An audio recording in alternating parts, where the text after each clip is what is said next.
Hello everyone, welcome back to my channel. और कैसे हो आप सभी। उम्मीद करती हूँ आप सभी बहुत अच्छे होंगे, सेहतमंद होंगे, खुशहाल होंगे, अपना अच्छी तरह से ध्यान रख रहे होंगे और हम सभी मज़े में हैं।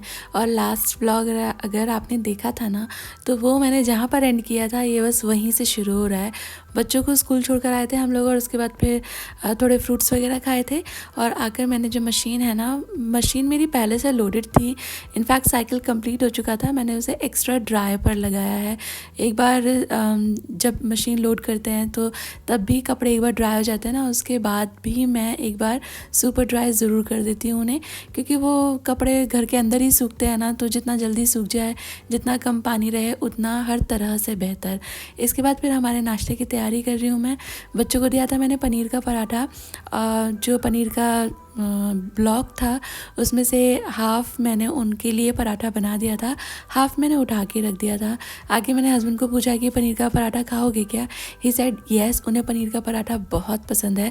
मतलब स्टफ़ पराठे हर तरह के उन्हें अच्छे लगते हैं। तो जो हाफ़ मैंने रखा था फ्रिज के अंदर, वही पनीर का चंक मैंने यहाँ पर ग्रेट कर लिया है। बच्चों के लिए मैंने एकदम ही सिंपल वाले पराठे बनाए थे, सिर्फ paneer with some masala. But हम लोग पराठे थोड़े से प्याज, धनिया, हरी मिर्ची, ये सब थोड़ी चीज़ें ज़्यादा होना, वो वाले पसंद करते हैं। मैंने प्याज काट लिया है, हरी मिर्ची काट लिया है, धनिया मेरे पास था नहीं, इसीलिए धनिया मैंने ऐड नहीं किया है। स्टफ़ पराठे में धनिया बहुत अच्छा लगता है, एक फ्रेशनेस ऑफ एलिमेंट भी लाता है, कलर भी लाता है। यहाँ देखें हरियाली की कमी लग रही है ना धनिया ना होने की वजह से, और टेस्ट तो अच्छा आता ही है। मसाले मैंने एकदम सिंपल वाले रखे हैं, थोड़ा सा गरम मसाला, थोड़ा आमचूर, धनिया का पाउडर और मिर्ची का पाउडर। नमक डाल रही थी, नमक ज़रा कम लगा मुझे, कंटेनर मेरा हो गया था खाली, तो मैंने इसको रिफ़िल कर लिया है। बाय द वे ये सेंधा नमक है जो मैं इस्तेमाल कर रही हूँ। नमक ऐड कर लेंगे और ये हो चुकी है पनीर के पराठे के लिए पनीर की स्टफिंग तैयार, और बहुत ही बढ़िया लगती है। मतलब इसमें है ना, थोड़ा सा आप गरम मसाला और थोड़ा सा आमचूर ज़रूर डालें जब पनीर की स्टफिंग करते हैं। और पनीर के पराठे ना एक बहुत ही ज़्यादा आसान कैटेगरी के पराठे हैं। इसको स्टफ़ करना, बेलना, बड़ा करना, सेकना कुछ भी डिफ़िकल्ट नहीं है। मतलब मैं आपको बताऊँ, अगर आपका पराठा मतलब डो अगर अच्छा भी नहीं बनाया ना, तो भी पनीर का बनाएंगे तो पराठा अच्छा बन जाएगा। आलू का कभी कभी ऐसे गीला गीला लगता है, ठीक से नहीं होता, उसमें डो का ध्यान रखने की ज़रूरत पड़ती है। बाकी और सारे पराठे थोड़े एडवांस लेवल के हो जाते हैं। बट अगर आप किचन में एकदम ही बिगनर हो तो आप पनीर पराठा ट्राई कर सकते हो, इस तरह जिस तरह मैं दिखा रही हूँ। एकदम आसानी से अच्छा वाला पराठा आपका बनेगा।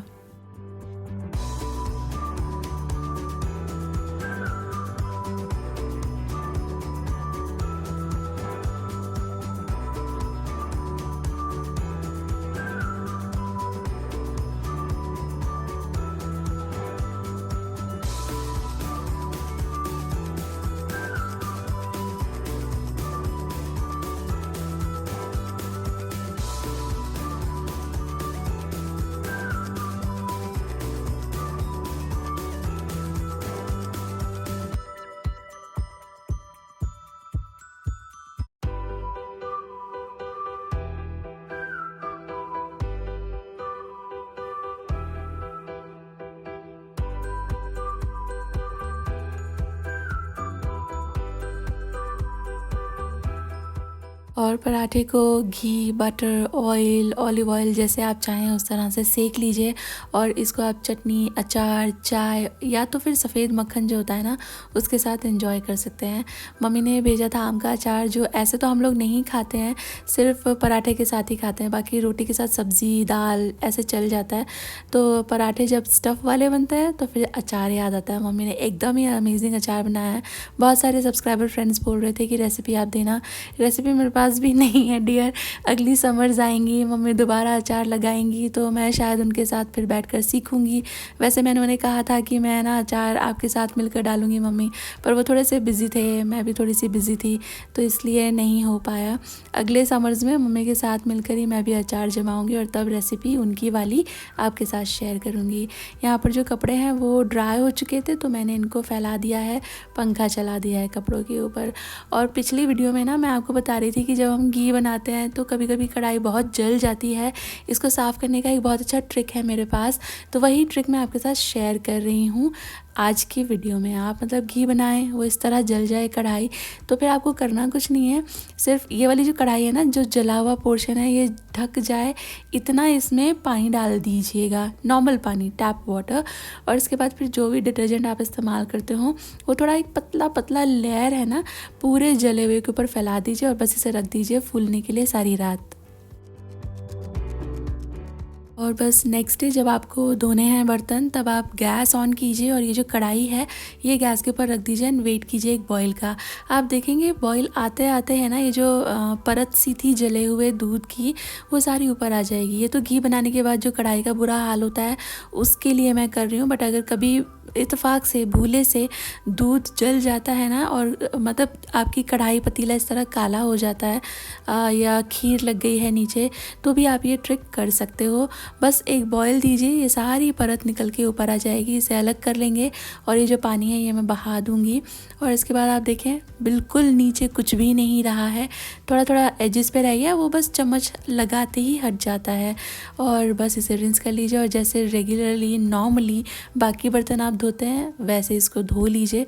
जब मैं बर्तन धोऊंगी ना तब मैं आपको ये कढ़ाई दिखाऊंगी कितनी साफ़ निकल कर आई है, कितनी आसानी से।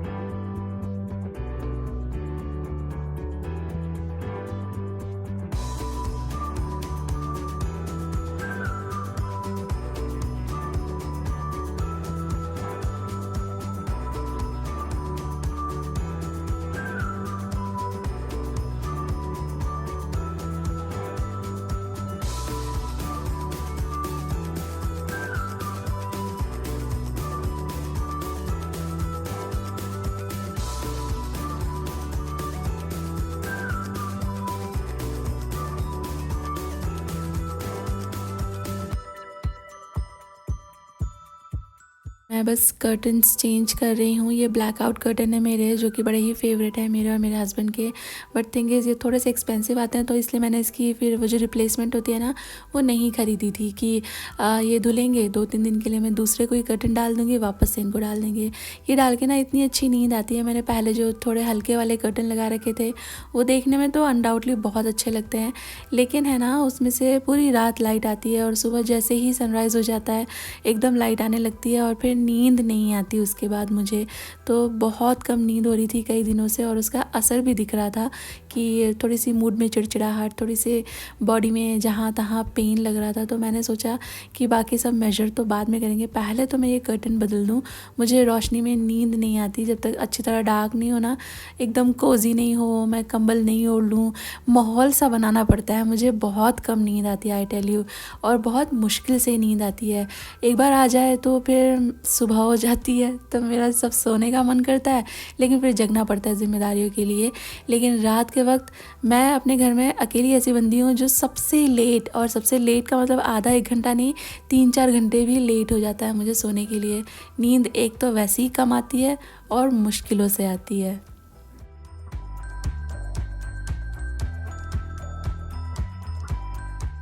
लगे हाथ मैंने बच्चों के रूम के कर्टन भी बदल दिए। ये भी डबल लेयर कर्टन है, लेकिन इसके पीछे जो लेयर है ना वो वाइट है, तो उसकी वजह से थोड़ी बहुत लाइट इसमें से आती ही है। जो हमारे रूम में है उसके पीछे जो लेयर है वो ब्लैक है, तो उसमें से बिल्कुल भी लाइट नहीं आती है। इसके बाद ये सारे कर्टन जो हैं मैं साथ में धुलने के लिए लगा दूँगी। और ये ट्रिक तो मैं आपके साथ कई बार शेयर कर चुकी हूँ। हमेशा आपके कर्टन जो हैं उसके जो ये आईलेट्स रहते हैं उसको एक थ्रेड, रस्सी, डोरी, रुमाल, रिबन, किसी की भी हेल्प से ना इस तरह साथ में बांध दीजिए। इससे क्या है, ये जो आईलेट्स हैं ये टूटेंगे नहीं, मुड़ते भी नहीं हैं और कर्टन बहुत ही बढ़िया अच्छे से धुल के आ जाते हैं। वॉशिंग मशीन में पर्दे धोने का सबसे बड़ा जो शिकायत होती है ना वो यही होता है कि ये जो रिंग्स होते हैं आईलेट्स ये टूट जाते हैं। ट्राई दिस ट्रिक, जो कि मैं बहुत बार शेयर कर चुकी हूँ, बट आई एम होपिंग कि कुछ न्यू सब्सक्राइबर्स भी होंगे, न्यू व्यूवर्स भी होंगे, तो उनके लिए this information will be helpful.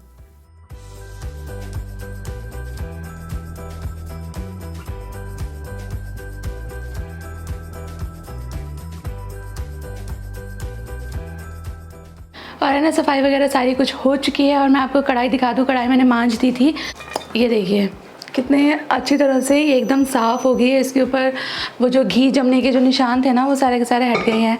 Actually ये जो ट्रिक है ना ये मैंने खुद से ही डिस्कवर कर लिया था। एक दिन मैंने रात में जब मैं घी बनाती हूँ टीटी की आवाज़ आ रही है ना, तो दैट्स माई वॉशिंग मशीन। वो अगर चलती रहती है और मैं बात करती हूँ तो कभी कभी इतना नॉइज़ आता है ऑडियो में, 2-3 बार ऐसा हो चुका है। तो मैंने उसको पॉज कर दिया, उसमें कर्टन धुल रहे हैं।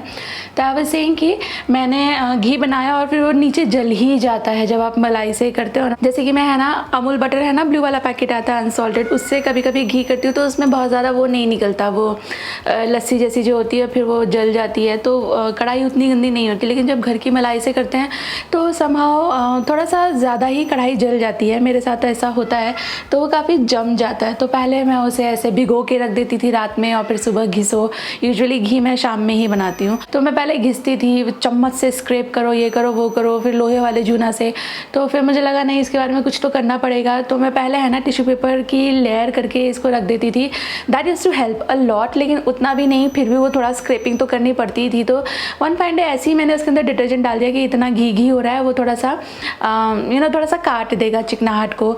और फिर उसके बाद फिर मैंने किया तो थोड़ा थोड़ा साफ़ ज़्यादा हुआ। और उसके बाद फिर one fine day I thought of boiling it, कि बॉईल करने से दाग जो होता है, मतलब पानी गर्म हो जाता है तो फूल जाता है ना, गंदगी जो भी रहती है। कैसे हम सर्दियों में गर्म पानी से बर्तन धोते हैं तो ज़्यादा साफ़ आते हैं। एंड मैंने बॉईल किया तो एकदम ही ऐसे चमत्कार जैसा हो गया, एकदम से वो सारी की सारी परत ऐसे उठकर आ जाती है, वो जो जला हुआ रहता है। और उसके बाद फिर कुछ भी आपको घिसने की ज़रूरत नहीं है, नॉर्मल जैसे आप स्कॉच ब्राइट और डिश वॉश लिक्विड से साफ़ करते हो, बस ऐसे ही हल्का हल्का जैसे कोई भी नॉर्मल प्लेट आप साफ़ करते हो ऐसे साफ़ कर दें और एकदम साफ़ हो जाता है। ट्राई करना आप, ये ट्रिक बहुत काम की होती है। और है ना अभी जो संडे गया है ना, उसको मेरे हस्बैंड लेकर आए थे कबूतर की जो जाली होती है ना, कबूतर नेट, बर्ड नेट। तो वो मैं कई दिन से मतलब कई हफ्तों से बेसिकली अमेज़ॉन पर देख रही थी। मैंने कुछ एक कार्ट में रखे भी थे, तो मैं उनके अकाउंट से ही शॉपिंग करती हूँ। एक ही अकाउंट है हमारा, प्राइम ले रखी है शर्मा जी ने। तो मैं कुछ भी कार्ट में रखती हूँ तो वो उन्हें दिख जाता है जब वो अमेज़ॉन पे जाते हैं। तो उन्होंने कहा तूने बर्ड नेट रखी हुई है कि बर्ड नेट चाहिए करके। मैंने कहा हाँ, कबूतर आते हैं यार, तो वैसे ही इतनी गंदगी कर जाते हैं, वो जगह जगह शिट कर जाते हैं। फिर मेरी जो बेचारी डोमेस्टिक हेल्प है उसको वो साफ़ करना पड़ता है, तो अच्छा नहीं लगता। और वैसे भी वो बड़ी त्रास देते हैं, मेरे प्लांट्स ख़राब कर देते हैं। और हम लोग कुछ एक महीनों में यहाँ से मूव कर जाएंगे तो फिर बंद घर में तो और भी ज़्यादा ये सब चीज़ें बढ़ जाती हैं। तो इसलिए भी मतलब like there was so many reasons, I thought कि मैं वो जो कबूतर का नेट है वो ले लेती हूँ। तो मैं फिगर आउट नहीं कर पा रही थी कि कौन सा लूँ कौन सा लूँ। तो हस्बैंड ने बोला कि मैं इसको लोकल शॉप से लेकर आता हूँ। लोकल शॉप से लाने का ये फ़ायदा होता है कि वो जो भैया होते हैं ना शॉप वाले, वो आपको ना थोड़ा बहुत ज्ञान दे देते हैं। आप उनसे पूछें कि ये कैसे होगा वो कैसे होगा, तो वो खुद से बहुत सारी बातें बता देते हैं। जबकि ऑनलाइन शॉपिंग में आपको जितनी नॉलेज है, आपने जितना पढ़ लिख कर जहाँ तहाँ से जो भी इंफॉर्मेशन नॉलेज एक्वायर करा है, उसी हिसाब से आप शॉपिंग करेंगे, उसी हिसाब से प्रोडक्ट आता है। तो यहाँ पर है ना, दिखाओ एक सेकेंड आपको। तो ये पैकेट्स अभी रखे हुए हैं और हस्बैंड की जब छुट्टी होगी तभी लगाएंगे, क्योंकि मुझे तो इतना सा भी ABCD इसका आइडिया नहीं है। उनको पता है कैसे लगाएंगे, बस अब दोनों मिलकर हम लोग लगा लेंगे तो हो जाएगा। वीकेंड पे फिर हस्बैंड ये जालियाँ लगा देंगे। और these days my mind is like all over the places, मुझे कुछ भी समझ नहीं आता यार, पता नहीं क्या ब्रेन फॉगी जैसा सिचुएशन हो रखा है। और दूसरा ये कि किसी भी चीज़ में मन नहीं लगता, आलस दुनिया भर का आ रहा है। मुझे जब से वायरल हुआ है तो मैं उठ तो गई हूँ, काम वाम करने लगी हूँ, लेकिन मुझे वो पहले जैसी एनर्जी महसूस नहीं होती। और कुछ एक दिन से इतनी अजीब सिचुएशन हो रही है मेरे साथ। तब मैं बीमार थी, तब का एक्सक्यूज़ दे सकते हैं, बट मुझे ना अलार्म नहीं सुनाई देता। एक फ़ोन मेरा वाला मेरी साइड रख के सोती हूँ मैं, एक फ़ोन हस्बैंड वाला हस्बैंड की साइड रख के सोते हैं हम लोग, तो वो ये बेचारे उठ जाते हैं, मुझे मेरा अलार्म सुनाई ही नहीं देता। अजीब सी अलग ही लेवल की लेज़ीनेस, कन्फ्यूजन और वो नॉन विलिंगनेस टू वर्क वाली हालत है मेरी।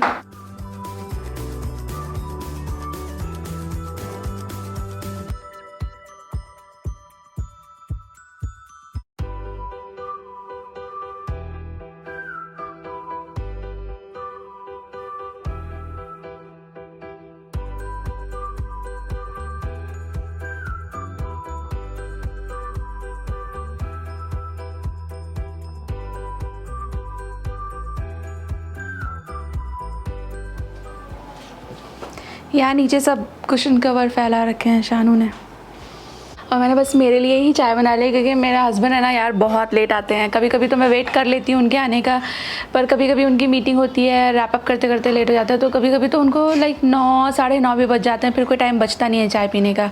तो तब फिर कुछ और देखेंगे, अगर उनका मन होगा चाय पीने का तो चाय बना दूँगी, कुछ और पीने का मन होगा तो तब देखेंगे। मेरा ज़ोर से मन हो रहा था, मुझे ऐसे सर दर्द जैसा फीलिंग आ रही थी, तो मैंने अपने लिए चाय बना ली। और शानू है ना उधर का सोफ़ा ठीक कर रही है। ये लोग उधर बैठ के अपना होमवर्क कर रहे थे, और अभी उनका होमवर्क हो चुका है ख़त्म, तो जाकर वो लोग टीवी देखेंगे। शाम में वो थोड़ी देर टीवी देखते हैं होमवर्क फिनिश करने के बाद। तो वो लोग वहाँ बैठे हुए थे ना, इसलिए उसको थोड़ा वो ठीक कर जाएगी। जब दिल करता है ना चाय पीने का, ज़बरदस्त क्रेविंग होती है, या आप कॉफ़ी पीते हो तो कॉफ़ी का एक क्रेविंग सी होने लगती है ना, मन करने लगता है ज़ोर से, तो उस वक्त मिल जाए ना मज़ा आ जाता है। किसी और के हाथ की मिल जाए तो ज़्यादा मज़ा आ जाता है, लेकिन अपने हाथ से बनाकर भी थोड़ा सा मज़ा लिया जा सकता है।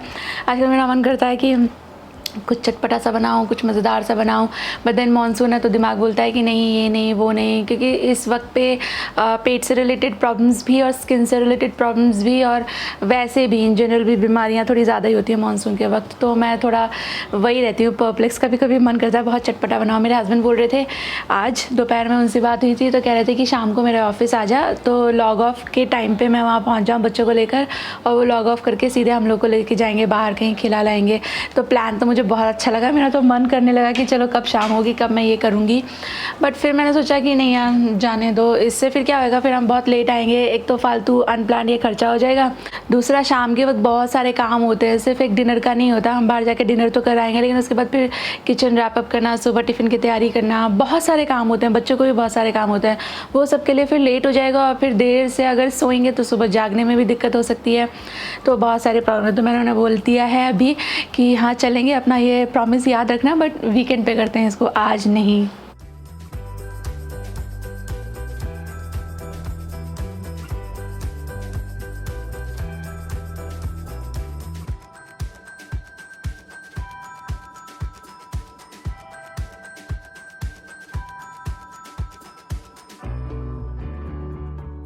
मैं है ना बच्चों के टिफ़िन में देने के हिसाब से है ना लड्डू बना रही हूँ। मैंने कुछ वक्त पहले, कुछ एक हफ्तों पहले ड्राई फ्रूट्स के लड्डू बनाए थे, बट वो मैंने डेट्स के साथ बनाए थे और वो आप लोगों ने बहुत पसंद किए। आज भी मैं ड्राई फ्रूट के लड्डू बना रही हूँ, बट इनकेस आप डेट्स नहीं इस्तेमाल करना चाहते हैं या आपके पास अवेलेबल नहीं है तो गुड़ से भी बना सकते हैं। वही रेसिपी आपके साथ शेयर कर रही हूँ। टिफ़िन में देने के लिए एक्स्ट्रा साइड डिश के हिसाब से मैं ये लड्डू बना रही हूँ।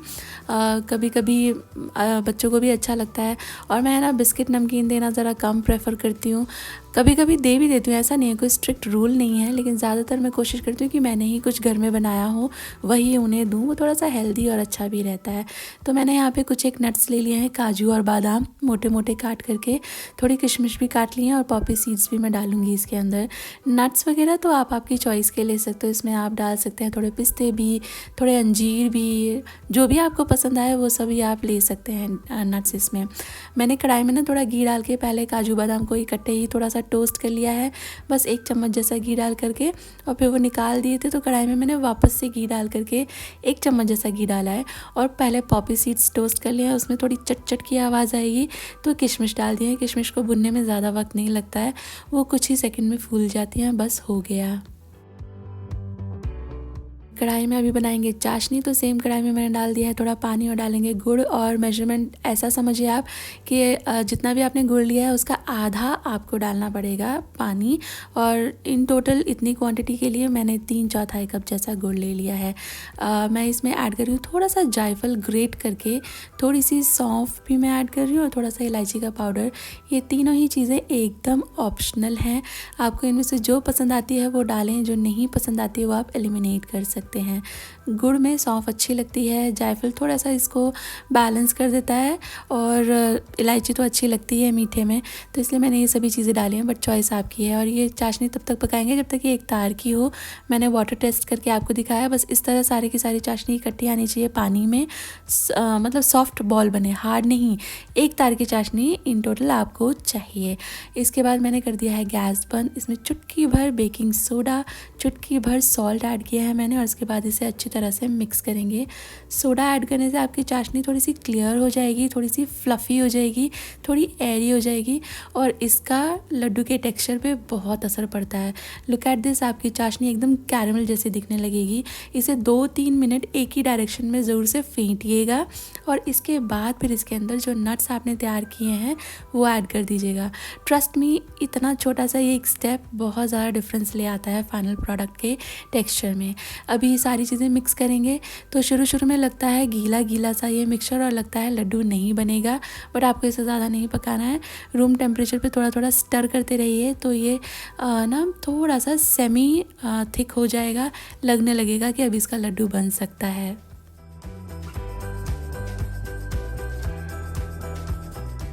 एकदम गरम गरम मिक्सचर के लड्डू बनाने की कोशिश मत कीजिएगा। 1, लड्डू बनेंगे नहीं और 2, हाथ जलने के हाई चांसेस हैं। ये देखिए थोड़ी देर मैंने इसे स्टर किया ऐसे ही रूम टेम्परेचर पे बिना फ्लेम के और ये अच्छा खासा लड्डू जैसा टेक्सचर आ गया है। बहुत ठंडे भी मत कर लीजिएगा, फिर लड्डू बंधेंगे नहीं। हाथों को थोड़ा थोड़ा पानी से गीला कीजिए। पानी से गीला करने के 2-3 फ़ायदे हैं। 1, एक तो ये मिक्सचर आपके हाथों पर स्टिक नहीं करेगा। दूसरा, हाथों पर पानी की एक लेयर जैसी आ जाएगी ना तो थोड़ा सा हीट रेजिस्टेंस आ जाएगी, आप थोड़ा सा हीट ज़्यादा बर्दाश्त कर पाएंगे। Having said so, I just don't mean कि आप बिल्कुल भी इसे गरम गरम बांधें। गरम गरम में ये बनेंगे ही नहीं, थोड़ा सा ठंडा हो जाए तभी आप ये कीजिएगा। हाथों पे घी मत लगाइएगा because ghee is good conductor of heat, तो हाथों में आपको ज़्यादा गर्मी फील होगी। हाँ, उससे चिपकेगा नहीं ये मिक्सचर आपके हाथों पे, बट आपको फील होगी गर्माहट, हाथ जल भी सकता है। इससे थोड़ा थोड़ा पानी लगा कर लड्डू बनाइए और शेल्फ़ लाइफ इनकी हफ्ते भर होती है फ्रिज के अंदर, तो डोंट वरी। मैंने तो छोटा सा बैच बनाया है जो 3-4 दिन के अंदर ख़त्म हो जाएगा। लड्डू छोटे या बड़े आप आपके हिसाब से बना सकते हैं, बट ये लड्डू ट्राई ज़रूर कीजिएगा, आपको पसंद आएंगे। और ये बच्चों के टिफ़िन में देने के लिए एकदम ही अप्रोप्रिएट आइटम है। एक छोटा सा लड्डू बहुत सारी एनर्जी देता है, तो बजाय कोई बिस्किट विस्किट रखने के ये एक laddu is better option I believe. आप ट्राई कीजिएगा और बताइएगा मुझे कैसा लगा आपको। इसके बाद हस्बैंड आ गए थे घर और आते ही बोले कि चलो तुम्हें घुमा के लाता हूँ, तुम लोग आए नहीं। बच्चों ने रिफ्यूज़ कर दिया कि नहीं पापा हम लोग नहीं जा रहे हैं, तो उन्होंने मुझे कहा कि चल तू चल, हम लोग थोड़ा 15-20 मिनट में जल्दी से आ जाएंगे। और फिर आलू टिक्की चाट हम लोग खा कर आए थे। उनका फेवरेट वाला आलू टिक्की चाट है, उनके फेवरेट वाले जॉइंट से। और बस इसी के साथ आ गए हम इस वीडियो के एंड पर। घर आकर मैंने बनाई थी अमेजिंग सी सब्ज़ी विद रोटी। इसकी रेसिपी आपके साथ मैं शेयर कर दूंगी आपको अगर चाहिए। बाय द वे ये बनी है तोरी से। वीडियो में कुछ भी अच्छा लगा है कहीं पर भी थोड़ा सा भी तो वीडियो को एक लाइक दे दीजिएगा। अभी तक चैनल नहीं सब्सक्राइब करा तो प्लीज़ सब्सक्राइब कर लीजिए, it motivates me. I will be waiting to see you all in the comment section. Thank you for watching guys, take care, bye bye.